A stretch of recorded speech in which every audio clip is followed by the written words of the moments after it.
മേടിച്ച് PR കൊടുത്തിട്ട് എന്തോ കാര്യം. ലാലേട്ടൻ തന്നെ കൈപിടിച്ച് കയറ്റി ലാലേട്ടൻ തിരിച്ചിറങ്ങാൻ നേരത്തെ എന്നോട് ഒരു ചോദിച്ചു, രേണു അപ്പം വരുമല്ലേ? ഞാൻ വരുവാന്നല്ല സന്തോഷത്തോടല്ലേ ഇറങ്ങി വന്നല്ലേ. ഞാനിവിടെ നിൽക്കുവാന്ന് എന്നെ ഇവിടെ നിർത്തും. വെളിയിലെത്തിയപ്പോൾ ഇത്ര സപ്പോർട്ട് ഉണ്ടായിരുന്നു കരുതിയോ? സപ്പോർട്ട് എന്നെ സ്നേഹിക്കുന്നവരും എന്നെ സപ്പോർട്ട് ചെയ്യുന്നവരും എപ്പോഴും എൻ്റെ കൂടെ തന്നെ ഉണ്ടാവും. എന്നെ നെഗറ്റീവ് പറയുന്നവരും എന്നെ പൂജിക്കുന്നവരും എപ്പോഴും ഉണ്ടാവും. അതൊന്നും എന്നെ ബാധിക്കുന്ന കേസല്ല. പക്ഷെ സപ്പോർട്ട് ചെയ്യുന്നവർ എനിക്ക് ഭയങ്കര സന്തോഷം. പക്ഷേ രേണുസുതി ഇപ്പോൾ പുറത്തായിരുന്നായിരുന്നു വെളിയിൽ. രേണുസുതി ഇറങ്ങിയ സമയത്ത് അഭിപ്രായം എല്ലാവരുടെയും ഇപ്പോൾ ഔട്ടാവില്ലായിരുന്നായിരുന്നു. എല്ലാവരും പറഞ്ഞു രേണു ഉണ്ടായിരുന്നെങ്കിൽ 5 വന്നേനെ, രേണു അങ്ങനെ ഇങ്ങനെന്നൊക്കെ പറഞ്ഞ് ഞാൻ കേൾക്കുന്നില്ല. അതൊക്കെ അവരുടെ മനസ്സിലെ സന്തോഷം. എനിക്കത് കേൾക്കുമ്പോൾ ഒത്തിരി സന്തോഷം. അതൊക്കെ കേട്ടപ്പോൾ തോന്നി കുറച്ചുകൂടെ? ഇല്ല, എനിക്ക് അങ്ങനെ തോന്നില്ല. കാരണം ഞാൻ നിൽക്കത്തില്ലല്ലോ. എനിക്ക് പറ്റൂല. എനിക്ക് ഋതപ്പനെ കാണണം. ഋതപ്പ എന്നൊക്കെ പറഞ്ഞ് കളിയാക്കുന്ന കേട്ടില്ലേ, ഋതപ്പനെ കാണണം. അപ്പോൾ ആ ഒരു മൂടായതുകൊണ്ട് ഞാൻ നിൽക്കൂല അത്രയും ദിവസം. കണ്ണടച്ച് കിടക്കുന്ന ഞാൻ കണ്ടു. അതല്ലേ അടിപൊളി. ഓർത്തില്ല എത്ര വൈറലാവും. ഈ സീസണിൽ വൈറലായ ഡയലോഗേ ഉള്ളൂ, വേറൊന്നുമില്ല. ആണാ? പിന്നെ ഒരു തത്തമ്മയുടെയും കാര്യമുണ്ടല്ലേ, തത്തമ്മയെ കാണണം. കഴിഞ്ഞ സീസണിൽ അപേക്ഷിച്ച് ഈ സീസണിൽ കണ്ടന്റ് കുറവാന്ന് തോന്നുന്നുണ്ടോ? കണ്ടന്റുകൾ എനിക്ക് അങ്ങനെയൊന്നും അറിയില്ല. ഞാൻ കണ്ടു വരുന്നതല്ലേ ഉള്ളൂ. എൻ്റെ എപ്പിസോഡ് പോലും തീർത്തിട്ടില്ല. ഞാൻ കാണാൻ തുടങ്ങുന്നതേ ഉള്ളൂ. ഞാൻ പറഞ്ഞില്ലേ തിരക്കായിരുന്നു, അതുകൊണ്ടാണ്. പക്ഷെ ഭയങ്കര സന്തോഷം. ബിഗ് ബോസ് ആണ് എന്നെ ഇത്ര എത്തിച്ചത്. അത് പ്രശ്നങ്ങൾ ഉണ്ടാക്കാത്തതുകൊണ്ടായിരിക്കും എന്നെ കാണാത്തത്. അതിന് മറുപടി ഞാൻ കൊടുത്തായിരുന്നല്ലോ അവർക്ക്.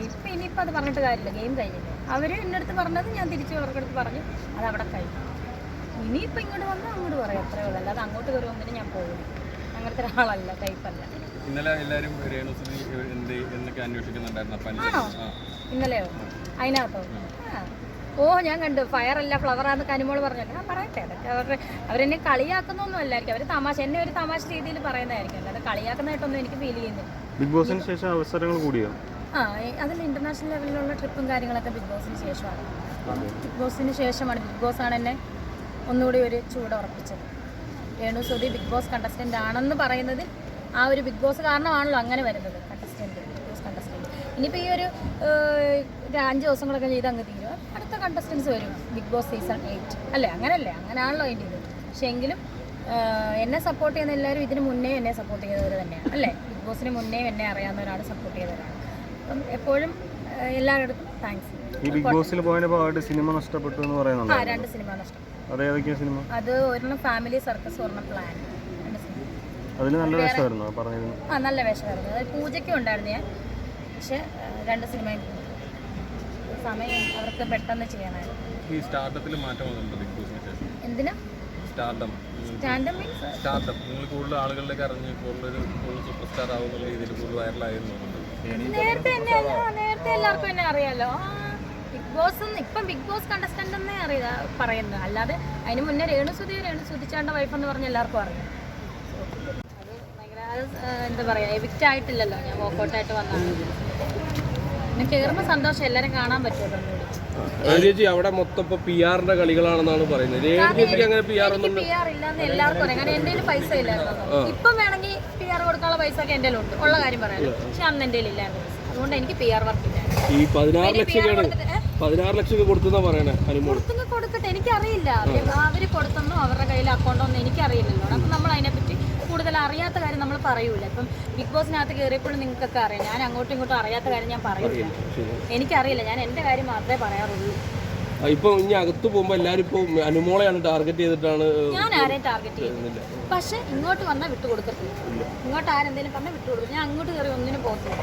ഇങ്ങോട്ട് വെറുതെ വേദനിപ്പിക്കാൻ വന്നാൽ അങ്ങോട്ട് തിരിച്ചു കൊടുക്കും. ഞാൻ ആരെയും കുറ്റപ്പെടുത്താനോ അല്ലെങ്കിൽ ആരെയും ക്രിട്ടിസൈസ് ചെയ്യാനോ അല്ല കയറും. ഇനിയിപ്പം നമുക്ക് 5 ദിവസം 4 ദിവസം കൂടെ അല്ലേ ഉള്ളൂ. അടിച്ചു പൊളിക്കാം, മാക്സിമം സന്തോഷിക്കുക, അത്രേ ഉള്ളൂ. പിന്നെ ഇങ്ങോട്ട് വേദനിപ്പിക്കാൻ വന്നാൽ തിരിച്ച് മറുപടി കൊടുക്കും. അല്ലാതെ പ്രശ്നമൊന്നും വേറെ ആരുമായിട്ട് പേഴ്സണലി ഒരു വൈരാഗ്യം ഒരു പ്രശ്നവും എനിക്കില്ല. എല്ലാവരും ഫയർ തീർച്ചയായിട്ടും ഞാൻ ഫയറാണ്. കാരണം ഒന്നുമില്ലാതിരുന്ന ഞാൻ ബിഗ് ബോസ് വരെ എത്തിയെങ്കിൽ വോക്കൗട്ട് ആയത് എൻ്റെ പേഴ്സണൽ കാര്യം. എത്തിയെങ്കിൽ ഞാൻ ആരുടെയും അവസരങ്ങളൊന്നും കളഞ്ഞിട്ടൊന്നുമില്ല. ഞാൻ എന്നെ വിളിച്ചു, ഞാൻ ചെന്നു, അവിടെ ചെന്നു 35 ദിവസം ഞാൻ തികച്ചു, ഞാൻ ഇറങ്ങി വന്നെങ്കിൽ. അതുപോലെ ഞാൻ ദുബായിലും അല്ലെങ്കിൽ ബഹ്റൈനിലും ഒക്കെ ഇനോഗ്രേഷൻ ചെയ്തെങ്കിൽ ഞാൻ ഫയർ തന്നെയാണ്. രേണു സുധി ഫയർ തന്നെയാണ്. അത്രേ ഉള്ളൂ. ഈ മുടിയുടെ പ്രശ്നങ്ങളൊക്കെ പരിഹരിച്ചോ? അല്ല, മുടിക്ക് അതിന് അധികം പ്രശ്നങ്ങളൊന്നും ഇല്ലായിരുന്നു. എന്നാലും അത് റീസർവീസ് ചെയ്തായിരുന്നു. റൂമയിൽ പോയി ഒന്നും കൂടെ റീസർവീസ് ചെയ്തിട്ടുണ്ടായിരുന്നു. പിന്നെ ഒന്ന് ബഹ്റിനിൽ പോയി